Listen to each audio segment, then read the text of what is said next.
Before we dive deep into previewing Iowa football's 2023 season, I would appreciate it if you commented your thoughts, opinions, analysis, and predictions regarding Kirk Ferentz's 2023 football program down in the comments below. If you are willing to go the extra mile, please include a record prediction for the Iowa Hawkeyes in the regular season and also project what their postseason will look like. Whether that's a bowl game, perhaps even missing a bowl game, or going to the Big Ten championship game and then a bowl game or a college football playoff berth after that, which would be a bold prediction, but as we'll discuss today with Iowa's schedule, I believe that is an unlikely possibility, but a possibility nonetheless. Before we begin this video, please subscribe to the channel, like this video, and comment your thoughts on Iowa down below, as I've already stated beforehand. Iowa over the past 2 seasons has had a phenomenal defense, an amazing special teams unit, and an offense that wants to make you vomit while watching TV. All of those things are true simultaneously. And in my opinion, Brian Ferentz and Phil Parker, who head the offense and the defense respectively, are polar opposites in how they coach the game.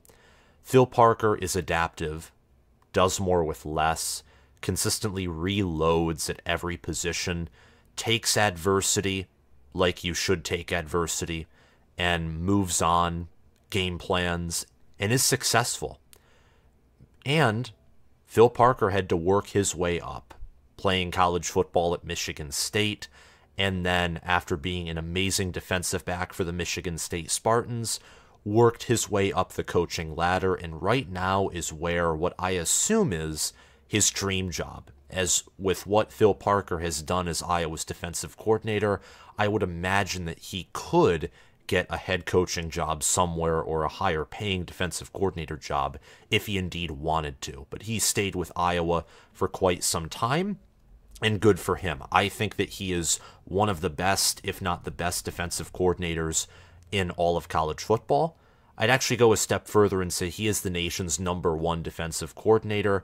I just think because schools like, whether it's Ohio State, Georgia, Alabama, and Michigan have larger resources, they are able to hire better assistant coaches to surround their coordinators. But Phil Parker, no doubt, is the nation's best defensive coordinator, and what he does with the resources that he has is phenomenal. And he's been with the Iowa Hawkeyes for 12 years. Ever since 2012, he has been Iowa's defensive coordinator, and he's been with Iowa since 1999. So for this entire century so far, Phil Parker has been with the Iowa Hawkeyes. Brian Ferentz, meanwhile, coach's son. He's been coaching Iowa since 2012, first as the offensive line coach, and he's been the offensive coordinator since 2017. Coach's son, he is inept at his job. Now, being a coach's son and being inept at your job, those are not correlated. I wouldn't say that. There are plenty examples of coaching families who have been successful, but Brian Ferentz has totally used the name of his father to be in the position of offensive coordinator because he is awful. He is awful. In fact, awful doesn't even describe the job that he's done as offensive coordinator.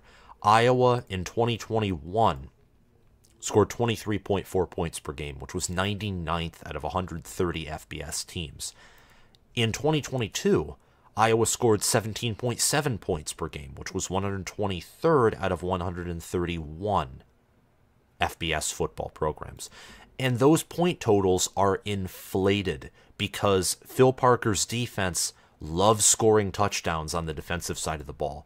And speaking of Phil Parker's defense, Iowa only allowed 19.2 points per game in 2021, which was good for 13th out of 130 FBS defenses. And in 2022, Iowa only allowed 13.3 points per game, which was good for 2nd out of 131 FBS programs.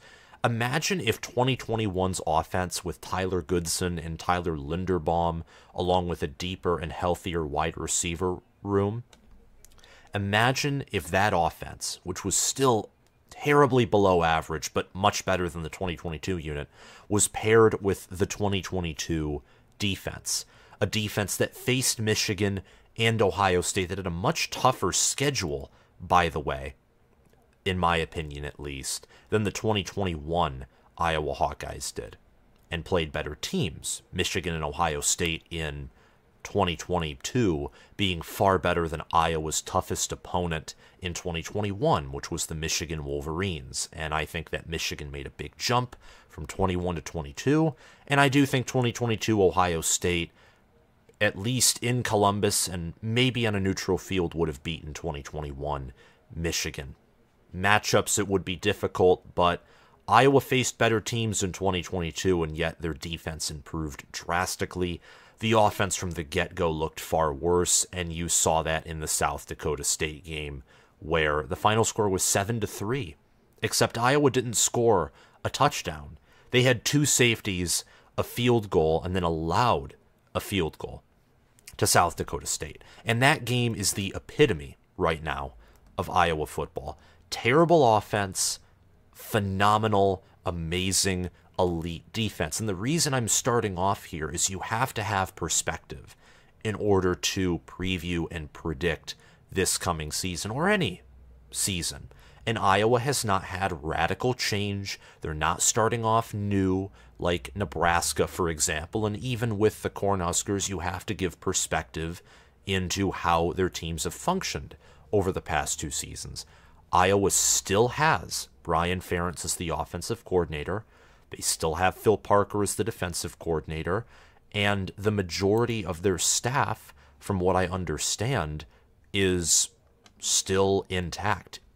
I don't know if anyone, in fact, left Iowa's staff. Maybe I'm wrong, but LeVar Woods, their special teams coordinator, who's phenomenal, could be a future coordinator, or dare I say it, head coach, played under Kirk Ferentz. A lot of these players, former players, are now coaching staff members under Kirk Ferentz. So there's no doubt that there's a good culture at Iowa in my mind, especially on the defensive side of the ball and special teams, but they do have an inept offensive coordinator that is holding the program back. And Spencer Petras was nothing special either. He's with the program and going to be taking on a coaching role, and he'll try and get his shot at the NFL at Iowa's Pro Day for the 2023 season, or at the conclusion of the 2023 season, rather. But he was not special. In fact, he was terrible, having a 109.8 passer rating last season and only throwing for 1,725 yards, 5 touchdowns, 5 interceptions. We don't need to go any further. Iowa brought in Cade McNamara from the transfer portal, who will start at quarterback, and then at wide receiver, Caleb Brown, Seth Anderson from the portal as well, Dejon Parker and Rusty Feth on the offensive line, and Erick all at tight end, who's a great friend of Cade McNamara from their time at Michigan. Also, Nick Jackson, a defensive addition from the transfer portal, was brought in from Virginia, where he was an all-ACC caliber linebacker. And he looks to be starting and competing for a starting spot at linebacker, along with players Kyler Fisher, Jay Higgins, and Jaden Harrell. Iowa's expectations for this season, in light of incoming transfers and of a defense that, while, look, they lost their best linebacker, they lost Noah Shannon as he's suspended for the season due to a betting scandal that is being investigated within Iowa and Iowa State. Also, Lucas Van Ness, a great defensive lineman last season, is gone from the program. Jack Campbell was the linebacker who I was referencing earlier. And Jack Campbell last season was an absolute unit of a player. There was a reason he was taken in the first round with the 18th overall pick by the Detroit Lions. He had 125 total tackles, 1 pass defended, a sack, a forced fumble, and 2 interceptions. In 2021, he had 5 passes defended, also a singular sack and forced fumble, and 2 interceptions, one of which was returned for 6, and he had 140 tackles total in 2021. 6'5", 243 pounds, great player. I think that he'll do well in the NFL. Definitely an intelligent player as well, being coached by Phil Parker. And I don't know that Iowa will reload at linebacker, but Nick Jackson, Jay Higgins, and Kyler Fisher, and that whole room, I think, with Phil Parker, will continue to produce linebackers like Jack Campbell. And at the defensive end and defensive tackle position, I look at Joe Evans and Deontae Craig at defensive end. Those are some of the best defensive ends in the country. Definitely future NFL players. Logan Lee is still there, and Aaron Graves, who got playing time last year as a true freshman, he will contribute at defensive tackle along with Logan Lee and Yahya Black. I think that in light of the defense basically reloading despite losing key players, also Riley Moss left for the NFL after 2022, and Cooper DeJean returns, Sebastian Castro, Xavier Nwankpa will start at strong safety. Looking at what returns, the offense having new transfer portal additions, I think that the expectation is that this team once again has a winning record. This program is strong, their identity is consistent, and playing in the Big Ten West, it's not just about having a winning record or just reaching a bowl game. With the schedule that Iowa is provided with, a schedule where the toughest games are road games against Penn State and road games against Wisconsin, I think that Iowa needs to compete for a Big Ten championship game spot. Now, the expectation isn't Big Ten championship game appearance or bust, but improve off of 2022, a season that was sorely disappointing for Iowa. And I predicted that Iowa in 2022 would have a down year with losing Tyler Goodson, Tyler Linderbaum. They lost players on defense after 2021, and their schedule was tough. Facing Michigan and facing Ohio State, and then still playing Wisconsin, all the teams in the Big Ten West. And Iowa did play Rutgers, who I thought was going to be better in 2022 than they were. And with the schedule that Iowa was given, I didn't think that the Hawkeyes were going to improve after an impressive 2021 campaign, which saw a 10-4 record and an appearance in Indianapolis. The 2022 Hawkeyes went 8-5. I would say 9-4 is the lowest the Hawkeyes and Kirk Ferentz can achieve this season without the year being an outright disappointment. It would be even better for Iowa to go 10-4, 11-3. There's probably a path that Iowa could go 9-5, or go 9-3, or maybe even 8-4 in the Big Ten West and win the division. Dare I say it? That almost happened last year, in fact. If Iowa beat Nebraska, they would have been 8-4, and they would have made an appearance in the Big Ten championship game.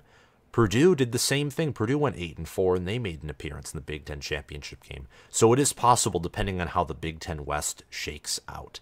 With a deep roster and an improved QB room, Iowa should improve from 2022, contending for the Big Ten West. Let's speak about quarterback briefly. Cade McNamara will be the starter. He's a senior with, I think, one additional year of eligibility after 2023, and I'd expect him to return in 2024. 6'1", 205 pounds. He only had 180 passing yards last year. He threw a touchdown, a pick, and had a low 34.2 QB efficiency rating by ESPN, and a below-average 121.7 passer rating. However, both of those numbers are far superior to what Spencer Petrus's numbers were, and in 2021 and 2020, McNamara had better play and started for the Michigan Wolverines. In 21, in fact, he led Michigan to a 12-2 finish with a loss to Georgia in the Orange Bowl, but nonetheless a 42-27 win over Ohio State, a 42-3 win over the Iowa Hawkeyes in the Big Ten championship game, in which McNamara started against Spencer Petrus and Kirk Ferentz's program. And he had 327 passing attempts, 210 completions, 2,576 passing yards. He had 15 passing touchdowns and only 6 interceptions, and finished with a 141.9 passer rating. And he competed with J.J. McCarthy entering the 2022 season, McCarthy's upside could not have been ignored, and with his ceiling continuing to climb and his floor climbing even quicker than his ceiling, Cade McNamara's limited upside and also higher floor were no longer viewed as an advantage by Jim Harbaugh and the staff. Instead, they wanted to go with the player who could have a stronger arm, escape the pocket, use his legs, run a read option properly, or have designed quarterback runs. Someone who could open up the offense. Well, for Iowa, they don't need to open up the offense, in my opinion. All that Iowa football needs is just a decent quarterback, an above-average player who doesn't turn over the football.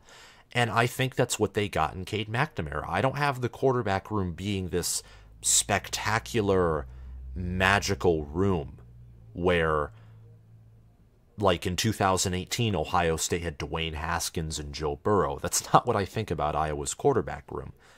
But the Iowa Hawkeyes now have a quarterback who is above average to good in the Power 5 scheme of things.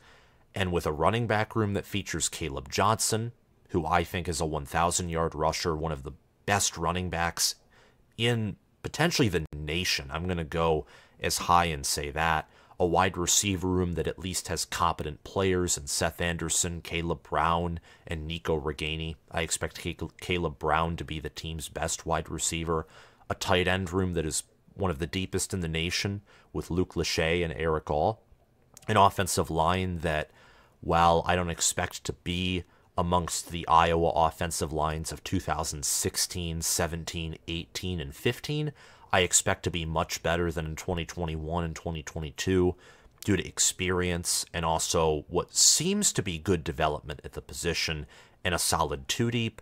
And the defense, especially at defensive line and defensive end specifically, and also defensive back with Xavier Nwankpa, Cooper DeJean, and Sebastian Castro. This team's loaded, and the roster is deep. They don't have 4 stars and 5 stars. They're lacking in blue chip talent, but we're not talking about an elite program here or a team and a fan base whose expectation is win a national title. Would Iowa fans love to win the national title? Yes, and as a Michigan fan, if Michigan doesn't end up winning a national title this year, and I think they do, why not have Iowa cause complete chaos and shock the world and do something and win a national title? Though I think that is nearly impossible, if not totally impossible. Iowa does have a deep roster. They have the capacity to go to Indianapolis, and I think with their schedule, Iowa could, in a bizarro world, but we've seen bizarro worlds in college football before, they could reach the college football playoff. Now, I think they'd be destined to lose or get dominated in that semifinal game, almost no matter who it was against, but reaching that would be the high point of a already excellent career and job done by Kirk Ferentz and his staff. The defensive line room I still have ranked as an A+, and actually, to be more specific, it's one of the higher A+, as I have several given out to different teams. Even with Noah Shannon being suspended, with Deontae Craig, with Logan Lee, Joe Evans, Aaron Graves, Ethan Hurkett, Yaya Black, and the history and the culture that Iowa has on defense, I don't expect the defensive line to take a big step back. I mean, you look, for example, at Deontae Craig. 7.5 sacks, 2 passes defended, 3 forced fumbles, and a fumble recovery, 31 total tackles. Joe Evans had 6.5 sacks, 40 total tackles, 2 forced fumbles, and a fumble recovery. Lucas Van Ness had 6.5 sacks and 36 total tackles, but no passes defended, no forced fumbles, no fumble recovery, and he was primarily a rotational player, and he got taken in the first round. Joe Evans and Deontae Craig are going to be probably day 1 or day 2 selections in the 2024 NFL Draft. And Aaron Graves had 2 sacks, Logan Lee had 3 sacks and 53 total tackles, a fumble recovery and 3 passes defended. Aaron Graves had 14 total tackles and 2 sacks. Didn't play nearly as much as the 4 that I mentioned, but he'll be playing a lot more, especially with Noah Shannon's unfortunate suspension. So this team, I think, defensively reloads. Offensively, the coordinator spot, as shown by the staff, which would have an A+ rating if they had a good OC, but since they have a horrible OC, that offsets a good head coach and an elite defensive coordinator and special teams coach. I think that a below average to average offense with a near elite to, I'm leaning toward more of an elite defense, I think will produce a 9-4, 6-3 record. And Iowa big time will improve compared to last year. Their record might show a slight improvement, but you are not always what your record says that you are, as Josh Pate would agree with. And I think that a tough bowl matchup against USC, road games against Penn State and Wisconsin, and a Minnesota team that will drastically improve will all be too much for Iowa to overcome, at least in my predictions. But Iowa does have the potential to maybe lose an extra game as well to Nebraska or Michigan State and remain as an 8-win program and go 8-5 again, which I think would be disappointing. But they could also go on the road. They could beat Wisconsin. They could beat Minnesota at home. In fact, Kirk Ferentz has been undefeated against Minnesota since 2014, and Fleck has never beaten Kirk Ferentz. It's a bold prediction of mine that he'll finally overcome that demon. And Iowa could also go on the road and perhaps beat Penn State, although it would be unlikely, but it's possible nonetheless. And from there, with a 12-0 regular season record, or even an 11-1 regular season record, the Hawkeyes would enter Indianapolis with a small chance, but a chance nonetheless to win and go to the college football playoff. And if there's real chaos in football this season, and Iowa has a 12-0 regular season record, maybe we're looking at them much like we were with Michigan last season or Wisconsin in 2017, and the thought process is as long as they are in a game that's competitive for 2, 3, or preferably 4 quarters, the Hawkeyes would be a lock nonetheless to reach the college football playoff. I think that the reason that I'm talking about the playoff in relationship to Iowa is this is one of the easier Big Ten schedules relative to the strength of the roster for Iowa. Utah State, Iowa State with Hunter Deckers and much of the team, I think, being suspended or under investigation due to the betting scandal, and Western Michigan, Iowa should be 3-0 and a dominant 3-0 entering Penn State. In fact, such a dominant 3-0 that fans that don't pay close attention to the sport might think that Iowa is a top 10 or top 5 team entering Penn State. The Penn State game will be challenging. In fact, it's the whiteout game, and I think that Penn State is probably going to win, at least by a touchdown. I'm only picking them to win by 8 points, but if I was to choose an over or an under for Penn State's margin of victory, I would choose an over 8 points if I had to choose between less than 8 points or more than 8 points. I think that Penn State, despite the fact that I'm much lower on them than a lot of people are, I still think they're going to be a good football program. I just think that Michigan and Ohio State are that much better than Penn State is. But Penn State will still be a top 10 team. I don't think that Iowa will be a top 10 team, and I would have that pegged as a loss. But every other game, I think that Iowa has more than a fighting chance in. And a fighting chance against Penn State in a whiteout game is something that I know Kirk Ferentz and the staff would take. This schedule is not tough whatsoever. It's not. I mean, comparing it to Ohio State's schedule even, and Ohio State has a far better roster and coaching staff, in my opinion, than Iowa does. The Buckeyes have to travel on the road against Wisconsin, against Notre Dame, and against Michigan, and they still have to host Penn State and also host Minnesota as well. It's a very tough schedule. But to get back to Iowa, some projections that I have for the season is they will score 0.437 points per offensive play.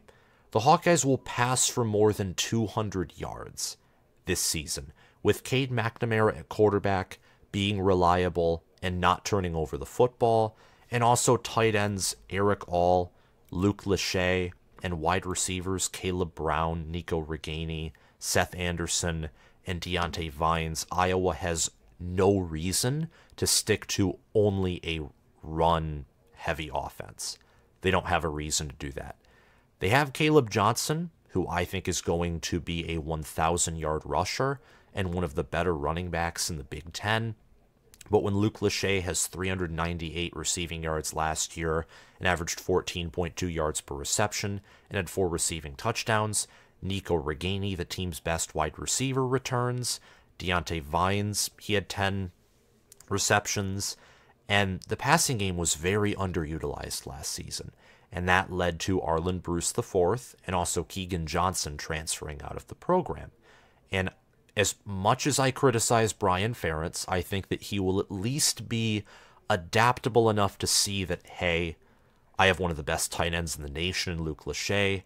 Erick could also perform at that level. I have a wide receiver who was tutored by the best wide receivers coach in the nation in Caleb Brown, Brian Hartline being that elite wide receivers coach.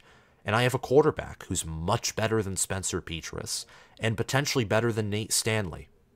And why wouldn't you use that?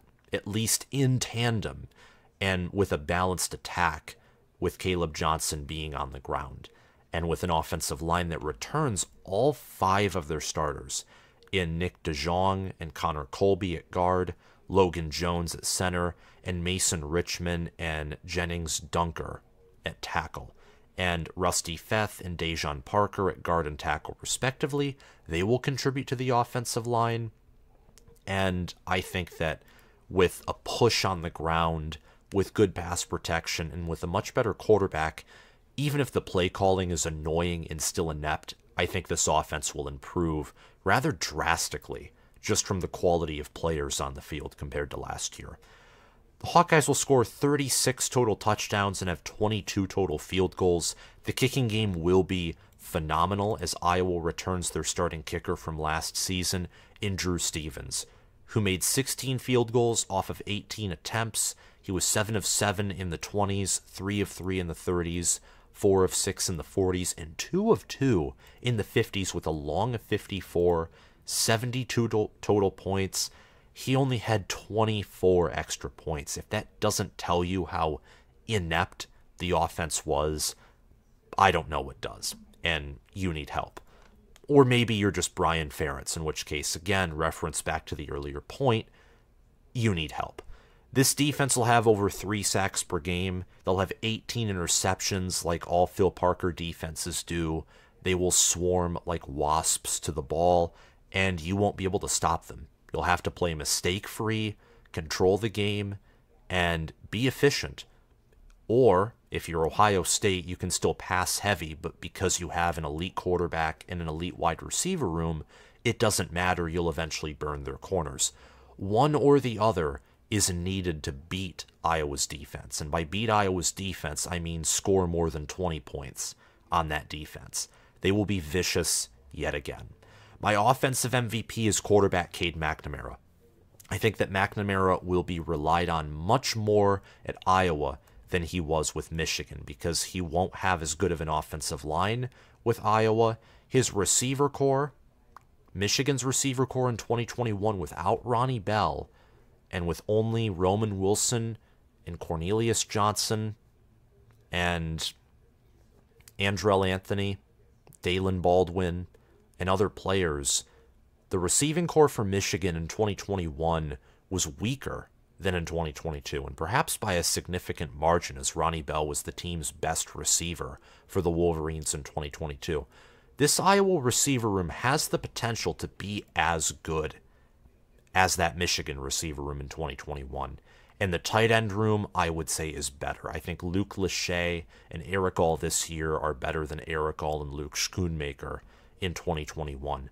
And with an offensive line that's worse, a running back room that isn't as deep, I think that Iowa will pass more than Michigan did in 2021. And as a result, I have Cade McNamara going 248 for 397, 2,858 passing yards, 16 passing touchdowns, but only 4 passing interceptions. He will be efficient. He won't be explosive. He won't be asked to set the world on fire, and he doesn't need to. He just needs to get his tight ends and wide receivers and running backs, potentially, the ball, and do nothing more. And I think that Cade McNamara is capable at doing that. He's also a great leader, and I think he's someone where if Iowa is down and they need a comeback win, he can't necessarily do it all on his own, but if his team is stable and they have matchup advantages, he can get you the ball in the positions that you need and help you win a game in a comeback. He's a clutch quarterback. My defensive MVP is defensive end Deontae Craig, who I think will have 33 total tackles, 9 sacks, 3 forced fumbles, and 3 passes defended this season. I think that Deontae Craig is the best defensive end on the team, and this defensive line will be vicious. Again, a little over 3 sacks per game. Playing in 13 games, I think Iowa will have over 40 sacks or around 40 sacks on the season. They will have a matchup advantage against every offensive line that they face except for potentially Wisconsin's, who has one of the best tackle duos in all of America. Penn State has the best offensive tackle in the nation, but the tackle opposite of Olu Fashanu doesn't play at nearly the same level that he does, and they have a weaker interior offensive line than Wisconsin does. Minnesota, I think that their O-line will reload, but Iowa's defensive line will certainly be more experienced, and that's a home game. So having a matchup in the trenches that is favorable to Iowa in at least, I would say, 9 or 10 games of the regular season, potentially all 12 games of the regular season, depending on how things play out, is very advantageous for a team that plays in the Big Ten and for a program that has built its identity traditionally on playing sound fundamental football, which all starts in the trenches. My breakout player is Caleb Johnson. I think he will have 276 carries for 1,490 yards, 13 rushing touchdowns, and will average 5.5 yards per carry. He will be a massive contributor to this offense and a big part of the reason why Cade McNamara can have success through the air, a big part of the reason why I think the defense will improve or stay at the same level of play overall compared to last season. Not that the defense in their talent roster or really their depth will be better than last season. I think they'll regress, but they'll have more rest because of the offense's success, and they won't have to play as much mistake-free football because the offense will be scoring more than 10 more points compared to the 2022 season. I think that Iowa, as shown on the earlier graphic, will score closer to 30 points per game on offense than they will 25 points per game on offense. So Brian Ferentz will be employed after 2023. Not because he has become a better offensive coordinator, but rather because the personnel on offense have drastically improved compared to the prior season. I know that it may frustrate some of you Iowa fans or even college football fans, as I myself find Brian Ferentz annoying. However, his father clearly wants him on the staff, and as long as he does the bare minimum to be an offensive coordinator, he's not being fired. With one of the Big Ten's easier schedules, I think Iowa has an opportunity to go 11-1 or perhaps even 12-0 in the regular season. I think that it is very likely that they lose in the Big Ten championship game if they do indeed go to Indianapolis. So I would say a 13-0 season is probably out of the cards, if not impossible. But I'm not going to say never. Iowa will not win the West, in my opinion, because Minnesota and Wisconsin will improve compared to their 2022 selves. Iowa will improve as well, and I think overall, most Big Ten teams outside of, I would say, Maryland and Illinois are going to be better than their 2022 selves. And you could throw in Indiana and probably Northwestern in the mix as well. But in the East, Michigan, Ohio State, Penn State, Michigan State, and Rutgers will be better than they were last season. In the West, I think you could say the same for Wisconsin, Minnesota, Iowa, Nebraska. And definitely Purdue will be worse than they were in 2022. But overall, the conference will be deeper, and they'll have a higher ceiling and a higher floor than they did in the 2022 college football season. Wisconsin has Luke Fickell as their head coach and a great pair of coordinators in Phil Longo and Mike Tressel, and they also have an upgrade at quarterback. They have a better offensive line, in my opinion, a similar linebacker room, and even though their special teams unit, along with their defensive line and defensive backs, are inferior to Iowa's, they have better wide receivers, and they also have a much deeper running back room, and in my opinion, they have a far superior offensive coordinator, which means that even if Wisconsin's on-field talent is comparable to Iowa's, and Iowa has the better defense and maybe plays more like a Big Ten team, that far superior coaching and home field advantage means I'd take Wisconsin over the Hawkeyes. Minnesota is trickier. However, I think PJ Fleck has his best team since the 2019 season. The passing attack from Minnesota should be lethal, and they'll still have a good run game. And their quarterback, while I think still being inconsistent in Ethan Kaliakmanis and being more of a quarterback who relies on his supporting cast, though maybe I'm proven wrong on that, as long as he has a good supporting cast, and I think Kaliakmanis will, his upside will be shown more than his downside. And while a road game against Iowa will certainly be a test, he'll already have played Michigan, and Minnesota's schedule is brutal. It's one of the toughest schedules in America for 2023. And I think that Minnesota will be more battle-hardened than Iowa. I think they'll be mad as well coming off of a bad loss to Michigan, because Michigan is the #1 team in the country. And they'll be angry. They'll enter Kinnick Stadium angry, and I think PJ Fleck will finally expel that thorn in his side, which has been Iowa. And also a loss to Penn State as well will not help the Hawkeyes in conference standings, of course. I think, again, a 9-3, 6-3 regular season is what the Hawkeyes will achieve this year. They'll contend for a solid bowl game and a shot at Indianapolis this season for sure. However, I just see Wisconsin and Minnesota having better overall staffs. Joe Rossi is a good defensive coordinator, and I think Greg Harbaugh and Matt Simon will be better coordinators for the offense than Brian Ferentz will be. And I just like the skill, really it's the skill position talent for me at Minnesota and Wisconsin that gives them an edge over Iowa. Iowa will likely be better, at least in parts, at sound fundamental football, but part of sound fundamental football is also good coaching. And I think Minnesota and Wisconsin clearly at this point have the better coordinators overall on an average. Phil Parker's probably the best individual coordinator out of that bunch. And as a result, I have to give coaching to Minnesota and Wisconsin. Wisconsin has the higher roster talent and more returning production, and I think this is Minnesota's year. Some strengths of this team are great offensive line and defensive line play. They'll be amazing in the trenches. Tight end and defensive line, special teams and defensive back, you could say will be near elite or elite. The run game will be solid with Caleb Johnson. This team will have an edge to them, tenacity. They'll be clutch. I know that sounds strange with the 9-4 record that I posted, but I don't have Iowa losing big time in many games. I don't. I have them losing to Minnesota by 3, and I have them losing to Penn State by 8 on the road in the whiteout, in which I think will be a competitive game. And I only have them losing to Wisconsin on the road by 11 and USC in their bowl game by 3.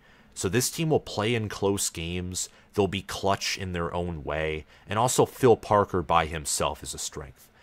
Brian Ferentz in all caps is a weakness. If Garrett Riley was the offensive coordinator for Iowa, or Sharon Moore, or Brian Hartline, or even Bill O'Brien from Alabama, who was not a good college offensive coordinator, Iowa would be a totally different team. I'd probably predict this team to go 10-2 or 11-1 if they had a better offensive coordinator. I mean, Brian Ferentz weighs this team down so much. You cannot even measure how much he weighs the team down. The wide receiver depth is questionable on this team, and also the blue chip ratio I think is overrated, but nonetheless it is a legitimate point, and Iowa does not have mountains of blue chip talent, which means against a Penn State especially, but also a Wisconsin and Nebraska who do have more blue chip talent than Iowa, there will be a talent disadvantage, which does not help for Iowa's case to potentially hit that outer space 12-2 ceiling, or even that realistic 11-3 ceiling. I think a realistic floor, and also the absolute lowest this program can go, is 8-5, as the schedule will be easier than last year and the team will be better. They could go 11-3 or even 12-2, but I think 11-3 is a more realistic ceiling. 12-2 is just a kind of TCU ceiling that is unseen, but I could see it happen given some chaos and unforeseen circumstances. That's all I have to say about Iowa's 2023 season. Thank you so much for watching this video. Please subscribe to the channel and like this video, and comment your thoughts down below if you haven't already. Also, check out my new Patreon community. I just started it a few days ago, and we already have 4 Patreon subscribers. And it should be tomorrow, if not 2 days from now, but we will be listing Patreon followers' names on the end screens and giving those names time to cycle through so we can give you special recognition for helping support the channel, because it really does mean a lot when you help support my channel. And some of the names, I'm going to go through them and just talk about the names of the people who are members right now of the College Football with Sam Patreon. Thanks to Spencer Bringhurst, who is an All-American member, Will Loftus, Gabriel Calendar, and Roaming Gnome, who are all conference Patreon members. Thank you so much for your support, and have a great day, guys. I'll see you later.